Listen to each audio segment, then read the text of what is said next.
마리아 발도로타의 하나님이시요 사람이신 그리스도의 시. 제13장 유다 타데오가 예수를 가나의 혼인잔치에 초대하기 위하여 벳사이다에 오다. 베드로의 집 부엌이 보인다. 예수 외에 베드로와 그의 아내와 야고보와 요한이 있다. 그들은 저녁 식사를 끝낸 모양이어서 서로 이야기를 나누고 있다. 예수께서는 고기잡이에 관심을 보이신다. 안드레아가 들어와서 말한다. 선생님 댁 가까이 산다는 사람이 선생님의 사촌이라고 하는 분과 같이 여기 왔습니다. 예수께서는 일어나서 문 쪽으로 가시며 오라고 일러라 하고 말씀하신다.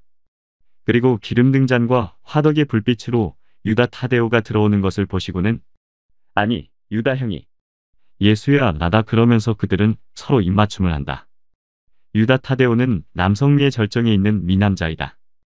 예수만큼 크지는 않지만 키가 크고 늠름하고 균형이 잘 잡혔으며 성 요셉이 젊었을 때 모양으로 머리카락이 갈색이고 얼굴빛은 올리브 빛깔이지만 흐리지는 않으며 눈은 예수의 눈과 약간 공통점이 있다.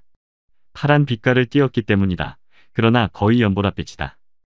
네모진 수염은 갈색이고 머리카락은 곱슬곱슬하지만 예수의 머리카락보다는 덜 컬이 되었고 수염과 같이 갈색이다. 나는 가파르나움에서 왔어. 배를 타고 왔지. 더 빨리 오려고 여기까지 배를 타고 왔다. 내 어머니가 나를 보내시면서 수산나가 내일 혼인하니까 아들아 이 혼인잔치에 참석하라고 초청한다 하고 일르라고 하셨다. 마리아가 너희들을 초대하고 내 어머니와 내 형제들도 같이 올 것이다. 모든 친척이 초대를 받았는데 너만이 빠졌다. 그래서 그들 친척들이 너더러 신랑 신부를 기쁘게 해주라고 부탁한다. 예수께서는 팔을 좀 벌리시며 고개를 약간 숙이신다. 내 어머니의 소원이 내게는 하나의 법률이야. 하지만 수산나와 친척들을 위하여도 가겠어. 다만 너희들 때문에 곤란하구나. 그러시면서 베드로와 다른 사람들을 보신다. 내 친구들이야 하고 사촌에게 설명하신다. 그리고 베드로부터 시작하여 그들의 이름을 소개하신다. 끝으로 예수께서 말씀하신다. 그리고 이 사람은 요한이야 하고 말씀하시는데 독특한 어조로 말씀하셔서 유다 타데오의 주의 깊은 눈길을 더 끌고 사랑받는 제자의 얼굴이 붉어지게 되었다. 예수께서는 이런 말씀으로 소개를 끝마치신다. 친구들, 이 사람은 알페오의 아들 유다인데 세상에서 말하는 식대로 따지면 내 사촌형이다. 내 어머니의 남편의 동생의 아들이니까 이 사람은 내게는 친구이고 일과 생활에 좋은 동료이다. 내 집의 문은 선생님께와 마찬가지로 형장에게도 활짝 열려 있습니다. 앉으세요. 그런 다음 베드로는 예수께로 돌아서며 말한다.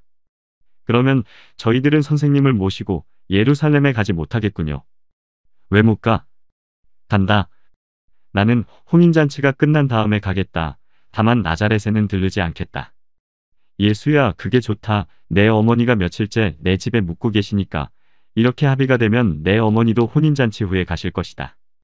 가파르나움에서 온 사람이 이렇게 말한다. 그러면 이렇게 하자. 지금 나는 유다 형의 배를 타고 티베리아로 가고 거기에서 가나로 갔다가 같은 날 어머니를 모시고 형과 같이 가파르나움으로 돌아오지. 다음 날은 안식일이니까 시몬 내가 여전히 갈 생각이면 같이 예루살렘으로 가서 과월절을 지내자. 물론 가고 말고요. 그리고 또 회당에서 선생님의 말씀을 듣기 위해 안식일에도 가겠습니다. 너 벌써 가르치니 예수야 하고 타데오가 묻는다. 응, 가르쳐. 얼마나 기막힌 말씀이라고요. 아, 다른 입에서는 그런 말씀을 듣지 못합니다. 하고 시몬이 설명한다. 유다는 한숨을 짓는다. 손으로 머리를 받치고 팔꿈치를 무릎에 괴고 예수를 쳐다보며 한숨을 쉰다. 그는 말을 하고 싶은 것 같은데 감히 하지 못한다. 예수께서는 유다에게 질문을 하신다. 유다 형 무슨 일이야? 왜 한숨을 쉬면서 나를 쳐다보는 거야? 아무것도 아니야. 아니야, 무엇인가 있어. 이제는 형이 사랑하던 예수가 아니야. 형이 비밀을 가지지 않던 예수가 아니냐 말이야. 오, 그래 너는 내가 사랑하는 예수다. 그리고 내가 없어서 얼마나 아쉬운지 모른다. 사촌형의 선생인 내가 말이다. 그럼 말해봐. 예수야. 나는 이 말을 하고 싶었다. 신중하라고. 내게는 너밖에 없는 어머니가 계시다. 너는 스승이 되기를 원하지만 다른 스승들과 같지 않은 스승이 되기를 원한다. 그런데 너도 알다시피 나보다 더 잘 알다시피 세력 있는 특권 계급들은 그들이 만들어 놓은 관습에 반대되는 것을 허락하지 않는다. 나는 내 사고방식을 안다. 그것은 거룩하다. 하지만 세상은 거룩하지 못하고 거룩한 사람들을 못 살게 군다. 예수야, 너도 내 종형 세례자의 운명을 알고 있지. 지금 옥에 갇혀 있는데 그가 아직 죽지 않은 것은 저 더러운 분봉왕이 군중과 하느님의 경로를 무서워하기 때문이다.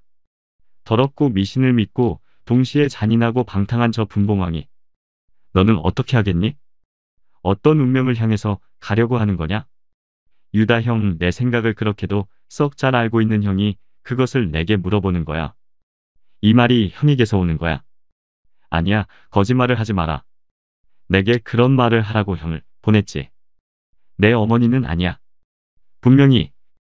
유다는 고개를 떨어뜨리고 말이 없다. 형, 말해봐. 내 아버지. 그리고 아버지와 함께 요셉과 시몬이. 알겠니? 내 이익을 위해서 너와 마리아 아주머니에 대한 애정으로.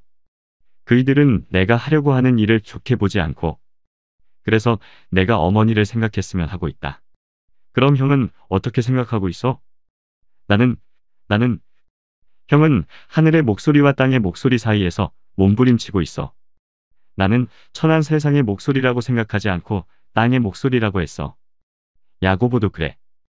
야고보는 형보다도 더해. 그러나 형들에게 말하지만 땅 위에는 하늘이 있고 땅의 이익 위에는 하느님의 대의가 있어. 형들은 사고방식을 바꿀 필요가 있어. 형들이 그렇게 할 줄 알게 되면 완전한 사람이 될 거야.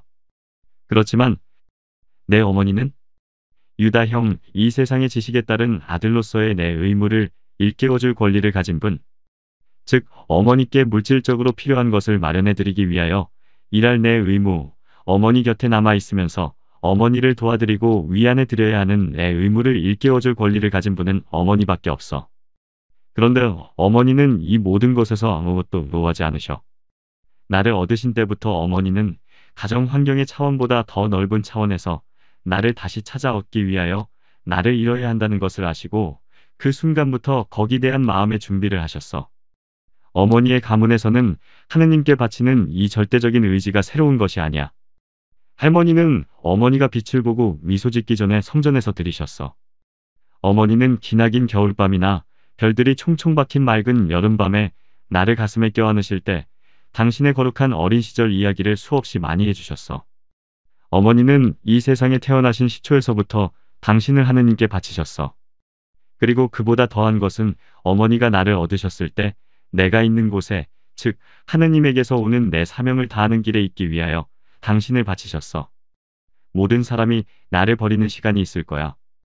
그것이 몇 분 안 되는 시간 동안의 일이겠지만 모든 사람이 비열의 지배를 받아 모두가 자신의 안전을 위하여 나를 알지 못하였으면 더 좋았을 것을 그랬다고 생각할 거야. 그러나 이해하고 아시는 어머니는 항상 나와 같이 계실 거야. 그리고 형들 모두는 내 어머니를 통해서 내게로 돌아올 거야. 확신하고 사랑하는 믿음의 힘으로 모두를 당신께로 끌어당기실 것이고 그렇게 해서 모두를 내게로 도로 데려올 거야. 나는 내 어머니 안에, 내 어머니는 내 안에, 그리고 우리는 하느님 안에 있기 때문이야. 이것을 세상의 관점으로는 친척들이고 초자연적인 관점으로는 벗이고 아들들인 형들 모두가 이해하였으면 좋겠어. 형 그리고 형과 더불어 모든 친척이 내 어머니가 어떤 분인지를 알지 못해.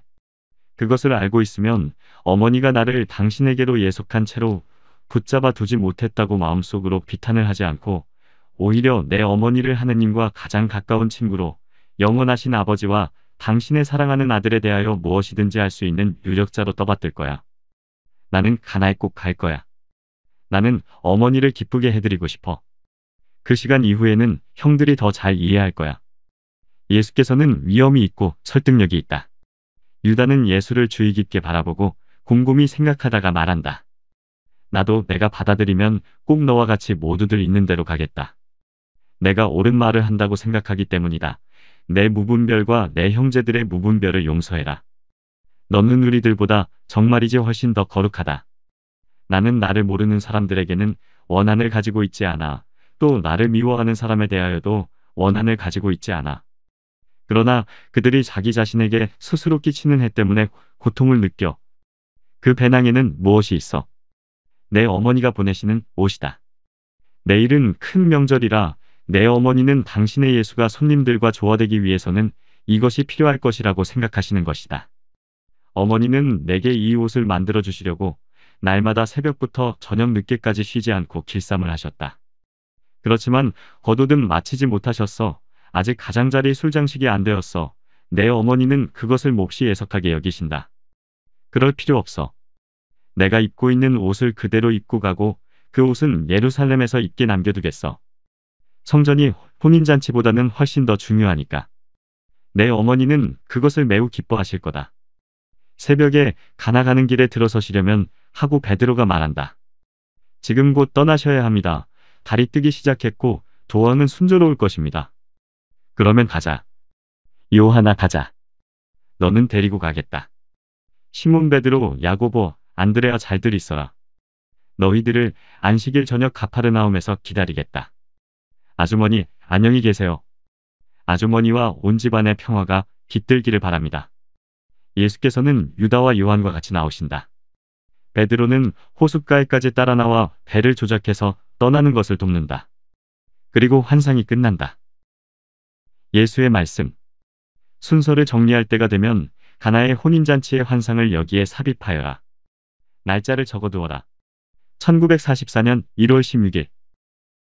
10월 23일 내가 그것을 쓸 수 있을 때까지 잊어버리지 말라고 새벽에 여러 번 강조하시면서 주신 명령. 나는 보이게 되자마자 쓰기 시작한다. 예수께서 이렇게 말씀하신다. 써라. 그리고 내가 들은 모든 것을 성실한 사람들에게 전해 주어야 할 어떤 책에도 첫머리에 써놓도록 하여라. 내가 이미 말한 것에 따라 인쇄를 한 책이건 타자를 한 책이건 상관없다. 이것은 스승의 목소리이다. 외침과 어루만짐이다.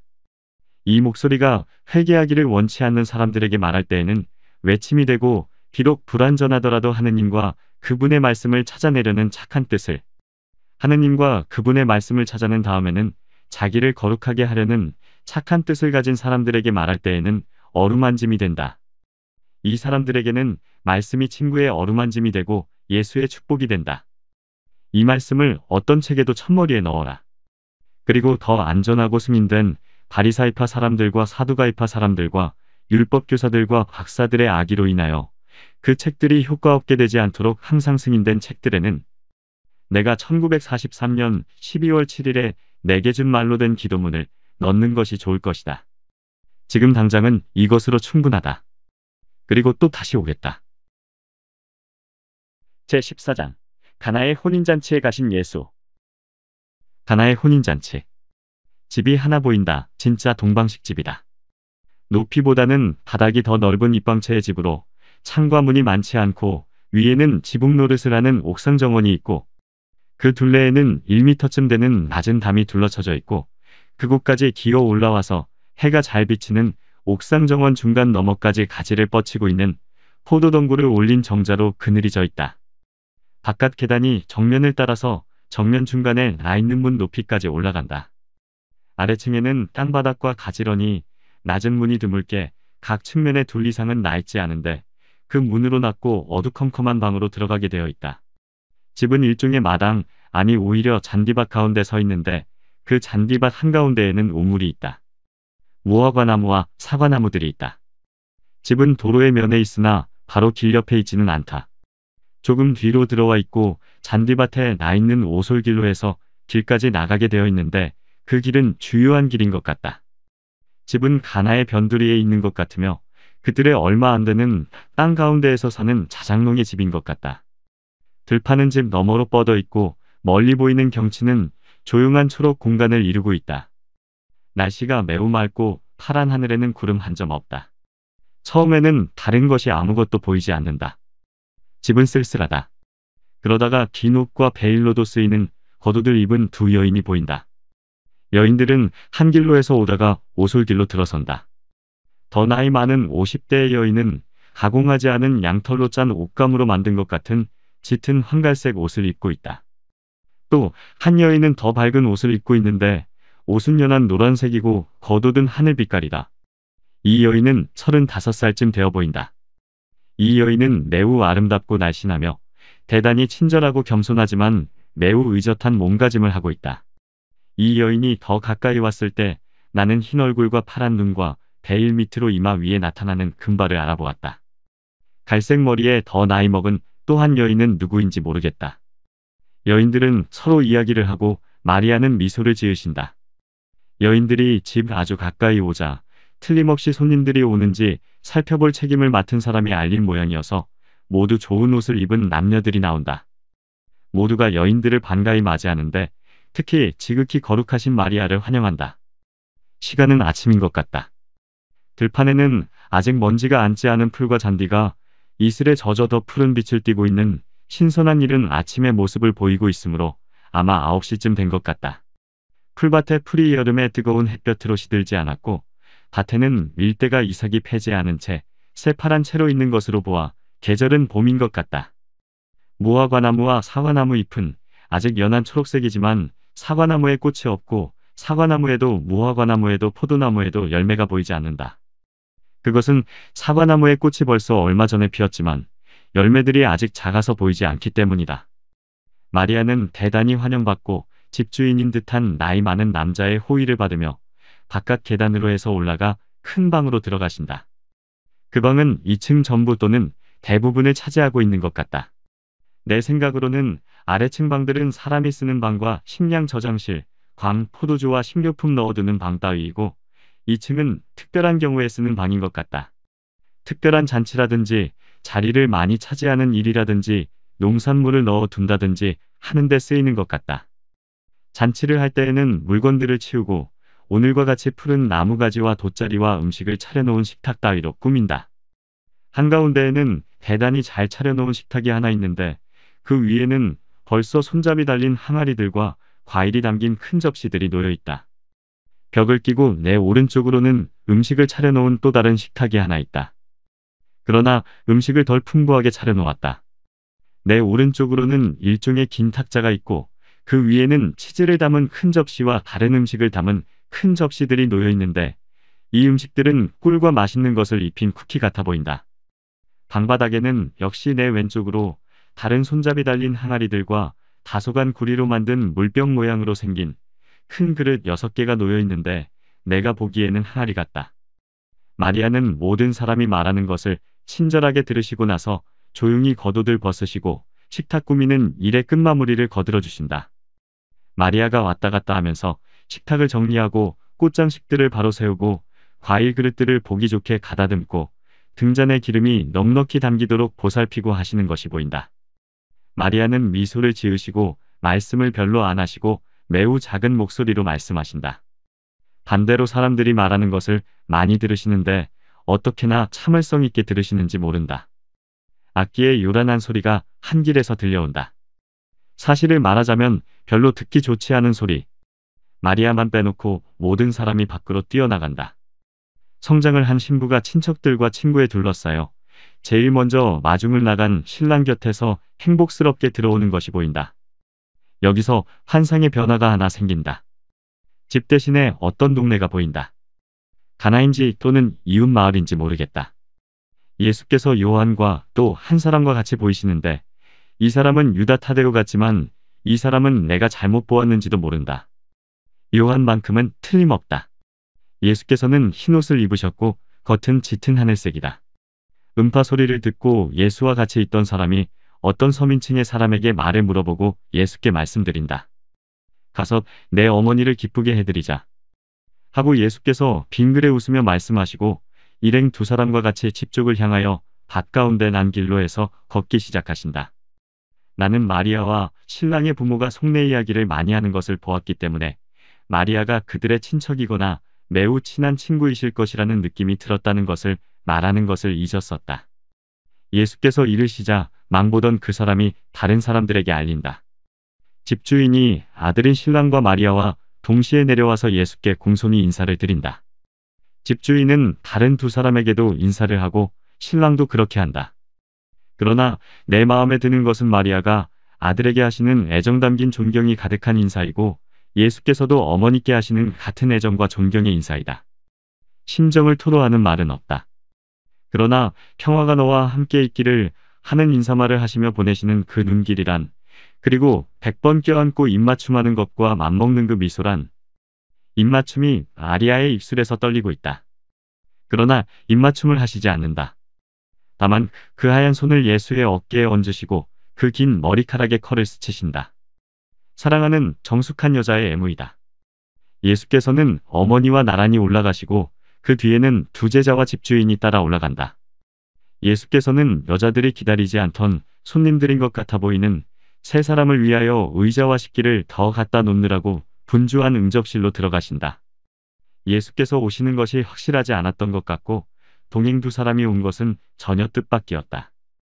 방 안에 들어서시면서 이 집에 평화가 있기를 그리고 하느님의 축복이 여러분 모두에게 내리기를 하고 말씀하시는 스승의 옹골차고 남성적이고 매우 부드러운 목소리가 분명히 들린다.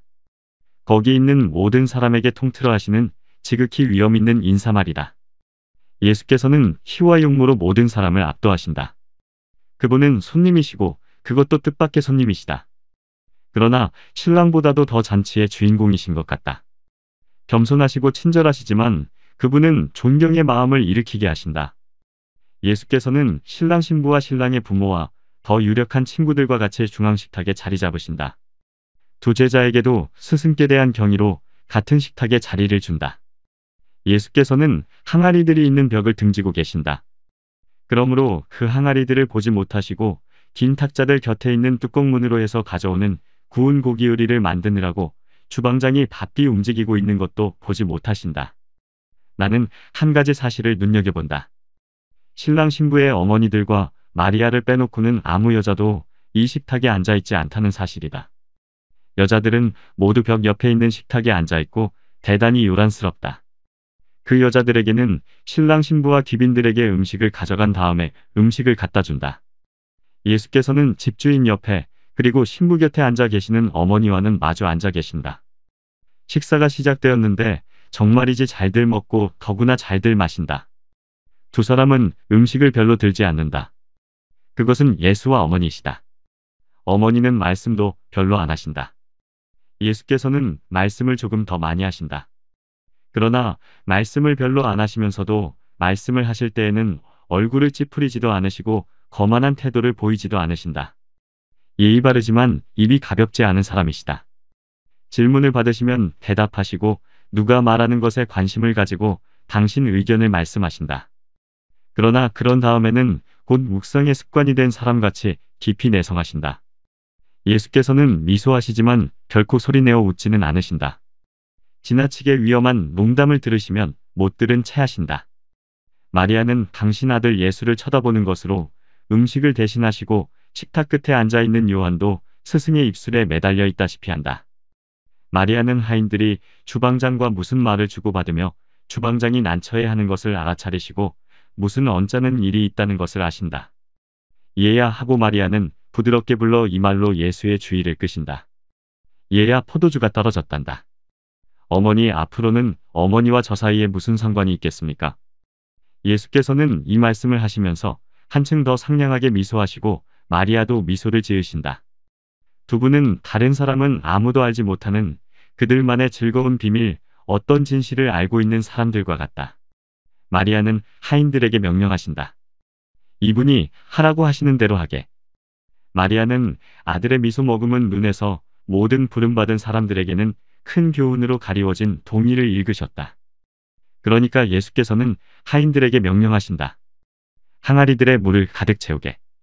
나는 하인들이 우물에서 길어온 물을 항아리들 안에 가득 채우는 것을 본다. 물이 넘치는 두레박을 올리고 내리는 도르래가 삐걱거리는 소리가 들린다. 주방장이 놀란 눈으로 그 물을 조금 따라서 맛을 보고 말할 수 없이 놀란 몸짓을 하면서 음미하는 것이 보인다. 주방장은 집주인과 그 옆에 앉아있는 신랑에게 말한다. 마리아는 또 아들을 쳐다보고 미소 지으신다. 그러다가 아들의 미소를 받으시고 약간 얼굴을 붉히시며 고개를 숙이신다. 마리아는 행복하시다. 방 안에는 속삭임이 쫙 퍼지고 예수와 마리아 쪽으로 돌려진다. 사람들은 더 잘 보려고 몸을 일으키고 항아리 쪽으로 각오한다.